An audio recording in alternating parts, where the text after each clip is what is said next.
To lay on another part that I was talking about last time, you recall, using my continuing description of things operating and existing at a primary level, the basic thing, back to eating. To eat, to stay alive. That's it. Just eat to stay alive, okay? And everything that incurs of being the right kind of food, and that's right, that you're eating food, digestible food, as opposed to brick dust. All right, the primary level. Then everything has, if it hadn't been done yet, it will, or it has been, but everything that operates, that exists at the primary level, has a secondary level. That is, that men can use it almost as a hobby. That is, that eating, not only then to keep one alive, but to become the dining experience. Just a hobby. And everything entails. Sex, clothing, shelter, anything that men enjoy doing, you can see, in a sense, from a certain view, as a secondary version of something that operates at a primary level. And by primary level, I mean, of course, it's absolutely necessary just for the minimal sustaining of life itself. Now, the part I was talking about that I wanted to expand upon from last time was at the primary level. There is no doubt, no question whatsoever as to one's ability, one's talent, where one stands in relationship to other members of the community, such as there's no doubt as to a man being a good provider if he was living almost exclusively, for us to describe it that way, at the primary level. That he looks healthy, he's got food in his cave, his mate has food, his little nippers have food, they have their own nice cave, they got cable in the cave. There is no doubt, no uncertainty, no ambiguity that this guy is, and then you fill in the blank, is a good provider, is a good hunter. What are the few things you could really state unequivocally at that level? Now, the part I just hit on last time. When we get to the secondary level, you can have no such certainty, and there's a real reason for it, a mathematical reason. It is always ambiguous. There's always a degree of uncertainty, because when you're operating at the secondary level, the only foundation at that level for which one can be judged, for which one can judge oneself, is a basis that is a foundation that is based upon self-reference. This has real ramifications, and not verbally. Not just because I can describe it, and it's not just socially, although that's the kind of terms I'm using about rank and one's degree of excellence, one's position. But once you go away from the less civilized, the more simplistic, the archetypical picture of my caveman, once you leave that area, then you get into, let's just take it right to today, that someone has a reputation, even thinks of themselves as having a reputation of being a good blank, a good stockbroker, a known artiste, a recognized composer, whatever it is. But there is not that certainty. There is not that certainty amongst the people, and there is certainly not that kind of certainty to the person, the individual themselves. Again, my caveman. He has no doubt as to whether he is a good hunter. None whatsoever. If today, again, he looks down and he's alive, he can stand up, he has enough strength, he is not passing out from hunger, and he looks around, assuming he still likes his mate and has any parental feeling at all for the little nippers he may have in the cave, they're eating. They're all about to take a nap, and their little tummies are... He has no doubt. His neighbors have no doubt. But once you get to the secondary level, a man has a reputation as being a real gourmet. The man writes columns 5-6 days a week for the New York Times, the highest paid writer on food in the free world. And so you would think there he is, that you hear his name. And if you are interested in the experience of dining, you know who he is. He is America's leading expert on food. But he does not have that certainty. Do you understand? Well, you've got to understand, there's no doubt. He writes a book, or they collect his columns over several years, and somebody reviews his book, and says, you know, his columns are not bad. I've been reading so-and-so for years. But once they're all put together and you sit down, it's the difference between having perhaps intellectual hors d'oeuvres and then sitting down to a full course. I thought the man was pretty good, one column at a time, but I sat down for 2 hours last night trying to read the book, and then this critic begins to cut the man to pieces. All right, this leading expert in food, you do know he will be crushed. You know, everybody is subject to react to criticism being the point. Why? Back to my caveman. If somebody, back in my caveman days, one of his neighbors said, you know, everybody thinks you're a great provider. I don't think you are. I think it's some kind of smoke and mirrors and some kind of hocus pocus you're using. Now try to think back down your own nervous system to the point the guy just barely has an intellect operating, just enough that they can talk. Is he open to criticism? That is he going to go away and sulk, or is he going to want to go rent a billboard and say, what my neighbor says is not true, I am a good provider? The guy's alive. At that level, people are dying every day, people around him. Some days he is weak from hunger, perhaps. For somebody to criticize him or say, I notice you do feed your family over there, but I notice day in and day out it's nothing but Tyrannosaurus, and Tyrannosaurus burgers. Boy, I bet they're sick of it. I bet your family thinks that you are really a boring provider. You think that he's going to be upset by that? Does my family think I'm a boring provider? When they're delighted to be provided for, right? All right, now back to things operating at the secondary level. If you unknowingly, you and everybody else, of course, are doing it unknowingly, but if you continue unknowingly, after I point this out to you, that whatever you pursue, the degree of your interest is now primarily on the secondary level. Did you follow that? You are always, forever running the risk of being disappointed, frustrated. Because of what I said, there is no inalterable foundation for what you're doing. And it does not mean that this food writer is not a good writer. It doesn't mean he's not literate. Doesn't mean he doesn't know more about food than you and I do. But he can be criticized. I don't mean that somebody has the ability to criticize him. He has the ability to take it. You understand what I mean by take it? I don't mean in the slang sense. That is, he hears criticism and he takes it personally. He is subject to criticism. At the primary level, I'm trying to get you to see, it's not that complicated, it's just never been mapped out in this way.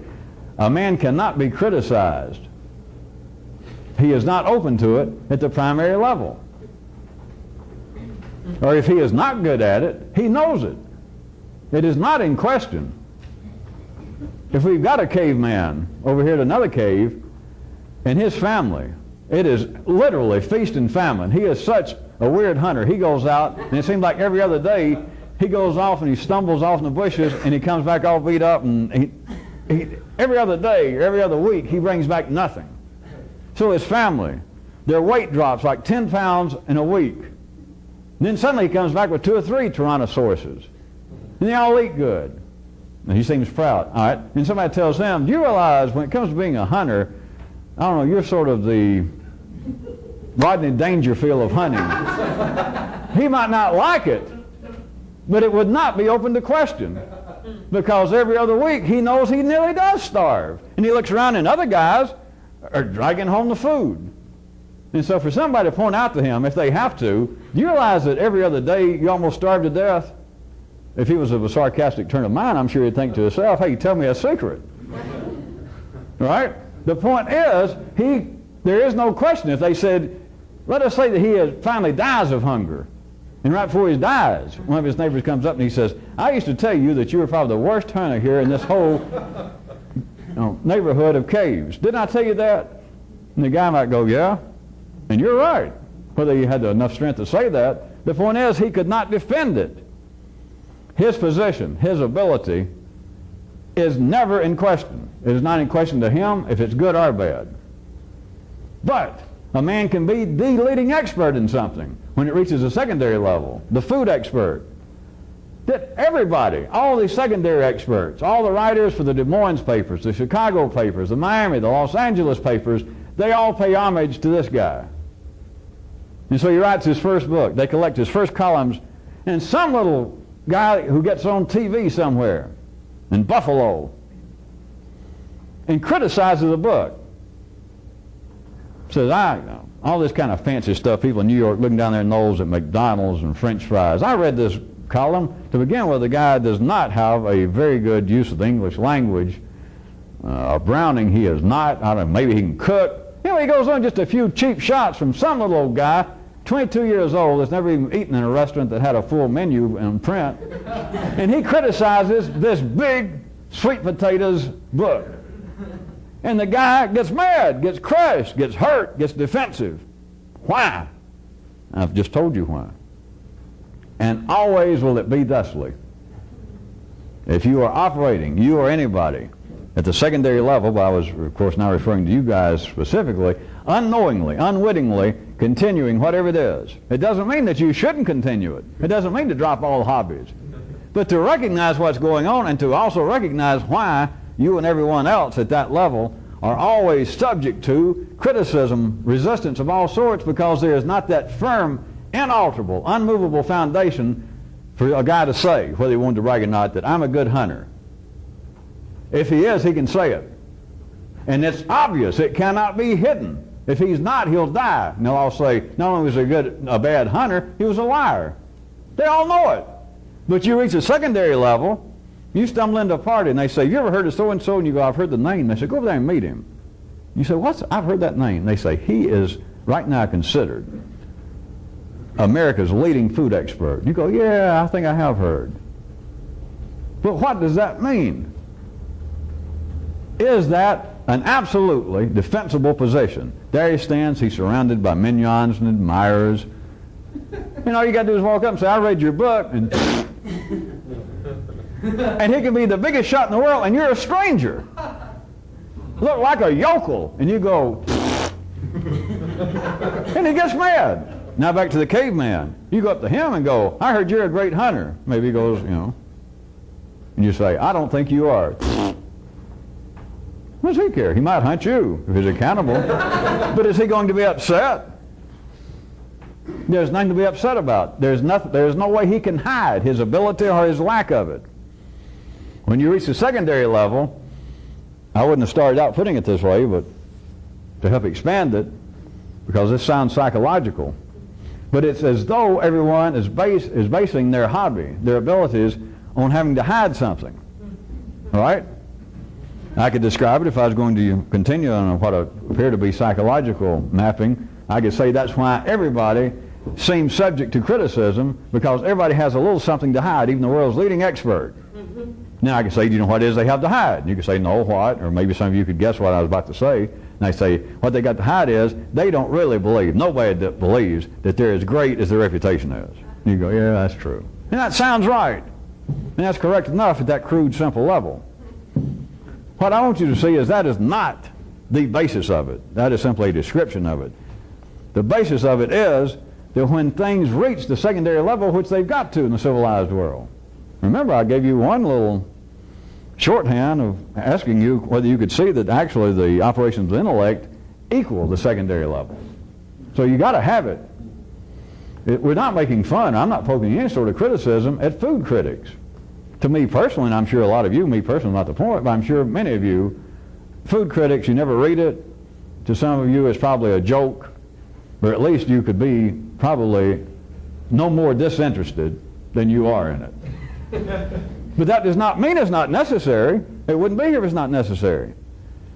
But when things are operating on the secondary level, there is not the unshifting, firm basis.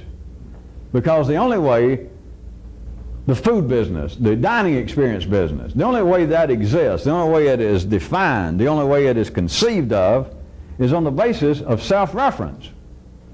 You understand? It does not go down, it's like everybody's floating this high off the ground at the secondary level.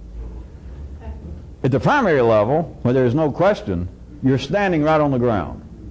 You're either a good hunter because you're alive and your family's alive, or you're not. You can't hide it. You can't wear signs. You can't pay a PR guy to say, pass the word, start promoting me as the greatest hunter around here. At that level, you can't do it. Somebody could try. If we want to really twist reality, that somebody goes out and tries to tell his neighbors Hi, I'm a PR man. I'm the first one on the planet Earth. And they say, well, we don't know what it is, but what's your job? He said, what I want to do is make you aware of the fact, for your own good, for the good of the community, of how great Org is as a hunter. And they all know that he's a terrible hunter. And they think, well, if you're a PR man, I would assume that this is going to be a short-lived profession. Because, you know, what you're dealing with is, what's the word? Let's make up a new word. And they all go, lies, smoke. You can't hide it. Its reference point is primary. The reference point to being a good hunter is, I'm alive. I got food. But the reference point to being the world's leading, or America's leading expert, food critic, you're not standing on the ground. There is no primary basis to compare that to. To say, well, all right, so-and-so is America's leading food critic. Then you got to say, compared to what? Not sarcastically, but you have to say, either to yourself or you'd have to ask somebody if you don't keep up. You say, well, how so? What do you mean the world's... And then they'd have to say things, well, all right, you've heard the New York Times, of course. I said, certainly. He is the writer for the New York Times. So wouldn't you consider that that is the daily newspaper in the nation? You go, all right, then he is the food critic on that paper. So you're saying that he is America's leading expert on the basis that he writes the New York Times as opposed to people who write for the Chicago Tribune. It can be if he gets fired. Is he America's leading expert anymore? No, but you can't fire a guy from being a good hunter. He can't get fired. His position is secured as long as he is eating, as long as he gets food every day. At the secondary level, you are always running the risk, you and everybody else. But to them it doesn't matter. They just think it do. To you it should matter once you see it. If it doesn't matter once you see it, you should be a food critic.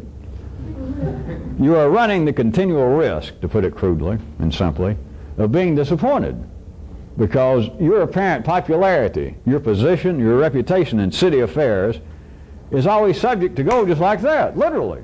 The same way. Here this guy is the America's leading expert, and there he stands at the party the first time you see him. You find out they pay this sucker in the high six figures to write a column 6 days a week about food. And there he stands, and just surrounded by adoring people. And suddenly somebody comes up and says, have you heard? You know where they break the news to him? The paper got sold this afternoon. He didn't even know it. He's been at this party, and they fired him. He went from being what he was to staying there surrounded. The word gets out there. It takes about a minute. All the people around him, he was the center of attention. They say, he's been fired. They're cutting the... Blah, blah, blah, blah. Within several minutes, you do realize that man staying there, New York Sun King, goes from being Louis the 14th to being a severed head. And it takes a couple of minutes. Of course, it actually just took a second for them to say, somebody came up to him, and they said, I hate to do this, but you better know now. And what they do is hand him his pink slip, a personalized note from the guy who just bought the paper, and he recognized it. It says, I'm sorry, so-and-so, but you are fired as of now. He went from being this to that, just like that. And just within seconds, also those around him. He drops the paper, or the word gets around. Surely you understand. The whole scene, the man's life, the energy flowing from him to other people, and vice versa, the dance going on between him and the world went just like that. Just that sentence. It says, I'm sorry, so-and-so, you are fired as of 5 o'clock this afternoon. That is the nature of the city. That's why so many people love the city. There is simply no absolute firm foundation for one's rank, one's position, one's reputation, one's popularity. And all that sounds as though that is externally based, one's reputation and popularity, etc. But now, of course, you know it's the same thing internally.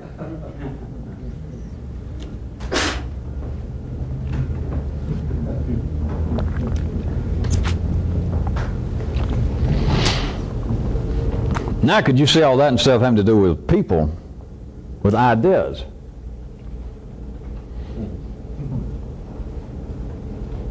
Now, I thought you wouldn't laugh up at that.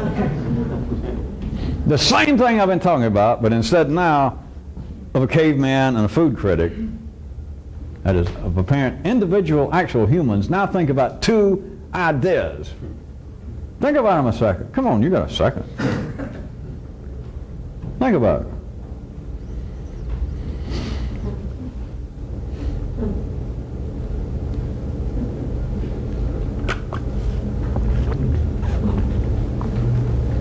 Verbally, it gets very sticky, to say the least, because they're not literally, in a describable way, primary ideas and then secondary ideas.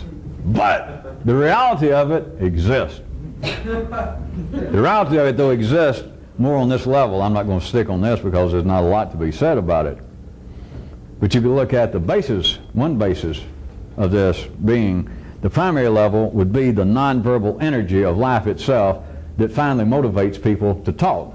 And then talk itself. And the thought becomes the secondary level. But you see, there's not much to say right now, because if I describe the primary level, we're assuming, of course, I know what it is. And assuming I can see it somewhere. But for me to try to describe it, it's already on the secondary level for me to put in words. But I just want to give you that little bit. But now let's go to the area that does not exist as simply as I'm putting it. That is, think about ideas as being more primary and then having a variation of that same idea that is more secondary. You follow me? Think about the difference. None of these are perfect, but think about the difference. If mathematics was a language and then the areas within mathematics were different languages, then think about math as being one language, algebra is another language, and trigonometry is another language. This is not perfect, but could you see that within the confines of that, trigonometry compared to general mathematics, trigonometry would be more complex. Arithmetic would be, that's what I meant when I said mathematics, but arithmetic, as they used to call it, I assume they still do, 2 and 2 is 4, would be more simplistic. And you could call one of them primary compared to the other one secondary level. For those of you who want to have fun, I'll leave it to you to figure out which one's which. Well, the reason I will is because neither one of them. You can take it either way you want to, and it's still true. But now think back, I didn't mean to get anybody more confused. Back to the original of this paragraph. There is a way that you can see in a worthwhile manner, not some theoretical way just to follow what I'm saying, because I'm just, of course, making up this territory and then mapping it out and to put words on it.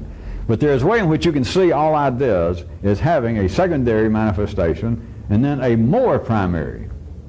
You can't really say, as I've tried to point out to you crudely, but you can't really say the primary level, because the primary level would be on past even the verbal level. You'd be getting now talking closer about the primary flow, the nonverbal flow of energy through men, and then the secondary manifestation of that would be that men suddenly begin to chirp. But think about the ideas themselves, relatively speaking. You must know, you can hear this, you can hear an idea having to do with political justice, civil justice to people, just the decency that a civilization should make its members pay to one another. You can hear it described very succinctly, very straightforwardly. And then you can hear a tortured version of it, a fascist version of it. Instead of, well, let's say that one of them you could say, let us say is a political theory floating around somewhere that says a correct civilization is a civilization that offers the same opportunities and protection to each and every one of its citizens. You go, okay. Then you turn the page, or you turn the channel, and here's another guy. He says the proper civilization is that which affords all opportunity and all protection for me and all my friends. And of course, if you're one of his friends, you might find some favor in that. Or he says, for me and my party, the All-American Fascist Party. And you might think, well, if you had that kind of tendency, I wonder how I'd join up. All right. But if you were trying to look at it on the basis of me giving you this sketchy sketch, you should be able to see that one of those, relatively speaking, you would take as being more of a primary manifestation of whatever the reality was that life wanted humans to think about, to even get them civilized, to invent such concepts as politics and political theories. That one of them, you should see relative to the other one, is more primary, and then one is secondary. No? Sure. Religiously, socially, sexually. But the one I wish you'd work on, that I'm hesitating now seeing that suddenly a lot of you got stuck, is what would appear to be in a more purely intellectual sense, that an idea, relatively speaking, can have a primary manifestation, and it can have a secondary manifestation. The same idea. You can follow it once you see it. I hate to adjective ties it to death, but the secondary is sort of a crippled version. That's not exactly it, but that's one word. It's sort of a watered down version. It's sort of a one-eyed version. It's sort of a version with a cheap rug, a cheap suit. And yet you can see yourself. It's not that important to go eureka, but you can see that, all right, that kind of idea I have heard, or I've thought about myself in another context, and compared to that, the other way I heard it, or even the way I thought about it, I could see that, relatively speaking, this was a more primary version of that, or vice versa. You might hear one that strikes you. You might think, I've been walking around most of my life repeating an old axiom I heard, and that, though, the way that guy just described it, that's really a more primary version of this thing that I thought was a pretty good idea. I repeat it sometimes as kind of my unspoken motto, and yet the way I just read about it, relatively speaking, that is really a more primary version, and mine is more a secondary version.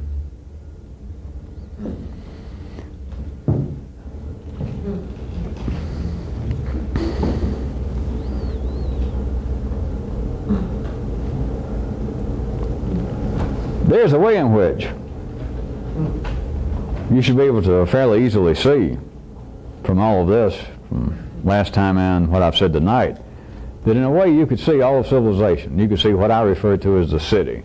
You can see what I refer to as the ordinary level of consciousness running through the nervous system, the operations of everyone's brain in general, to see that as being a secondary version of something else.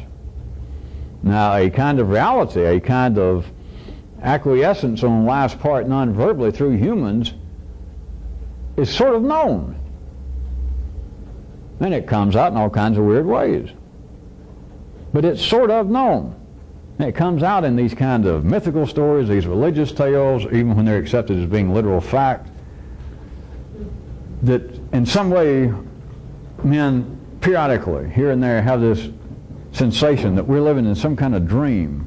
We're living in a haze, we're living in a fog, where there's a real world, and it's just beyond out here. If we could just wipe the sleep out of our eyes, we're all deluded. We're deranged in some way, and we're searching for clear vision, for clarity of thought. They never find it, those that talk about it. They never find it. Many of them enjoy it as a hobby. Many of them attract other people. Some of it strings out for hundreds, even thousands of years in literal history. And I'm telling you what it is. You cannot find the primary level verbally. You can't, anytime that you are unknowingly pursuing anything, trying to find the truth. I said anything, any kind of hobby. Being a food critic, trying to find the truth. Unknowingly, you operate on the secondary level. I put it as charitably as I cared to at the time. You are running the constant risk of being disappointed. You cannot come to any firm conclusion because there is no firm conclusion. The whole operations at the secondary level are based upon self-reference. The only way that a food critic knows he's a food critic is compared to other food critics. And compared to feeding yourself, is a food critic important? Is a food critic, no offense, but when you get down to it, is a food critic necessary to live? Now, as much as you may enjoy reading the Sunday Times, maybe they reprint or do a food column on Sunday, as much as you enjoy that, face it. Is food criticism necessary to eat, to live? The answer is no. The only way it survives in the area of intellectual cartography that I am attempting to present to you, the only way that that exists is in reference to itself. All of the arts, are they necessary? Now, from one view, of course, I can say they are. And from one view, they are. But what I'm saying is, could you stay alive and feed your family? Stay out of the cold? Shelter? Could you provide if there were no music, no literature, no art? And the answer is yes. The secondary level, the civilized level, the only frame of reference, the only focus from which to judge anything is from the thing itself.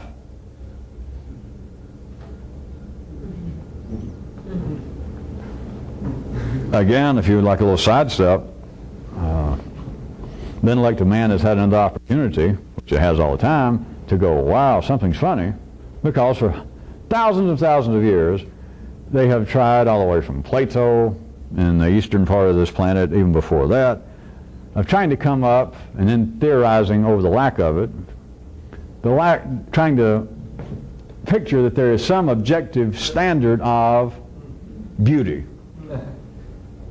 justice, truth. But beauty was a great one for years and years, and they then tried to equate it, the poets did, that beauty was truth. Beauty was the ultimate justice of things.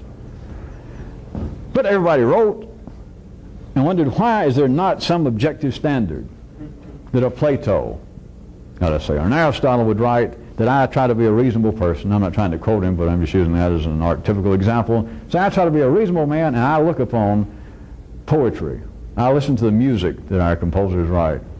I look at the statues. And I recognize what is good art. I can recognize what is beautiful. I can recognize a beautiful person, a human. And yet there are other people right next to me with whom I have much in common, that I'll say, isn't that a beautiful statue, or isn't that a beautiful woman? They'll say, well, I don't think so. And they kept thinking, writing about, theorizing, musing about, where is this objective standard? Why can't we find it? Where is it hiding? Do I have it? Is my one standard it? No, it can't be. Why can't they find it?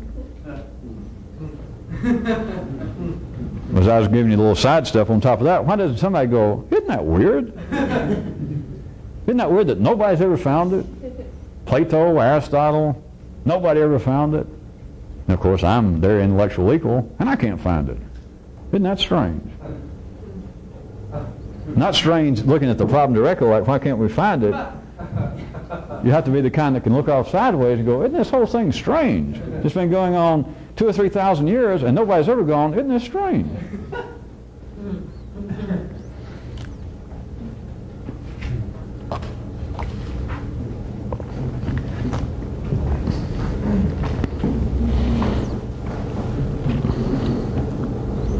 Back to thoughts. How about people trying to find the truth? Ordinary people. Arguing about what is the truth, what is some transcendental truth. And there is no objective standard. Once they begin to philosophize in the way in which the ordinary intellect can, even at city level, there is no objective way. No one can decide that is this idea, is this presentation, this picturization of the so-called truth, is this the one? And even the people who come up with it, those who may gain a reputation from writing a new book on philosophy, and the peers, the intellectual peers and critics of his time or her time says, this is the up-to-date, ultimate statement upon the question of what is reality. And he receives the awards, the acclaim, the reputation, and yet he knows he doesn't know. There is no ultimate frame or point of reference at the secondary level except for the thing itself, except for the idea itself. Everything that's compared to at that level is also at the secondary level. And even if you apparently try to pick out a point of reference, the world famous, America's leading expert on food, and somebody asked him, You look full of self-doubt tonight. Was it that bad review of your book? Oh, I don't know. Yes, sometimes I get down. Oh, you shouldn't be that way. I guess not, but sometimes I do. I swear to God I do. Hey, in fact, I bet you don't know this. Let me run. He runs his car and he comes back and he said, the London Times. I forgot to tell you, did you know that somebody just reviewed your book over there? No, who?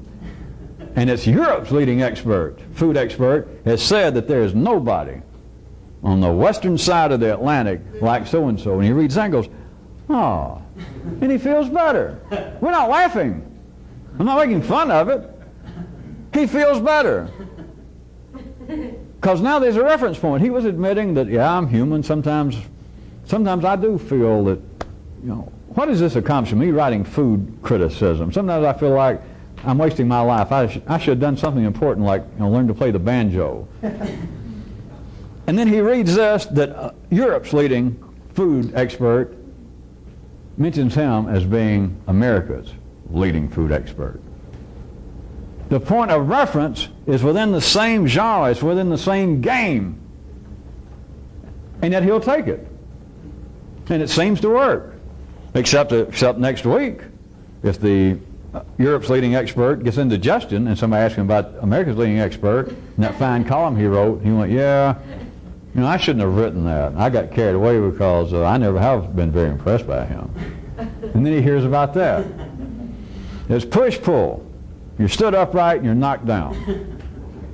The ideas of humanity have been operating on the same unrecognized level forever, and they will continue to do so.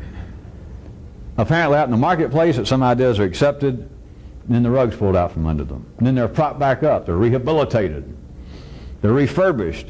But then it happens in you.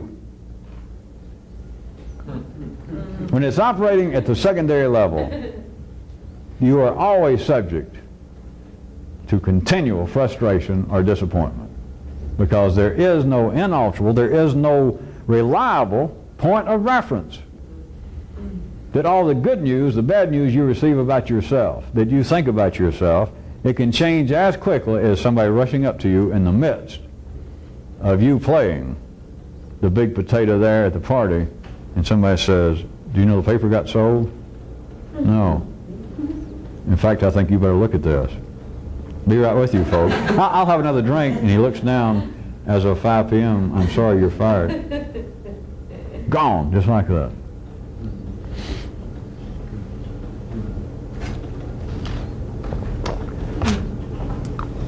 Can you also get a glimpse that, in a sense, of course, things are wired up, life has it wired up to where things are going to be as they're wired up. We're just talking about it, as if it's going to do any good. Everybody's going to stand in line, everybody's going to pass along the energy, and everybody's going to shuffle right up to that big door that says, come right in, you come right in, and they cut you down like a dog. But up until then, everybody's apparently shifting around, doing little pirouettes, doing little dances, asking other people's opinion, offering your opinion. But can you see that that line, for me to describe this Q slaughter,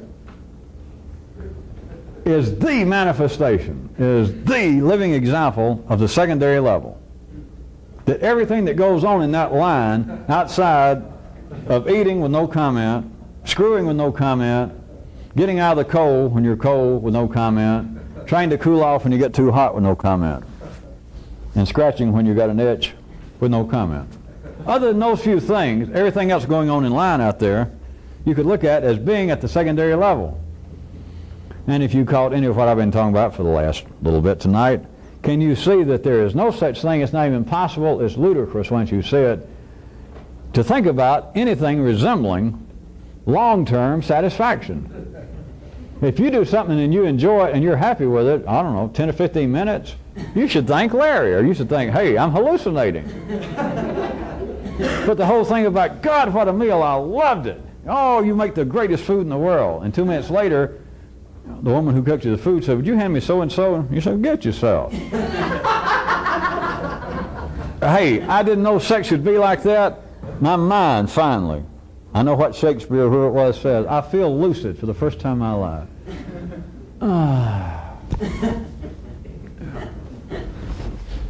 Hey, turn that damn radio down. You know, how great, the greatest sex, how long does it last?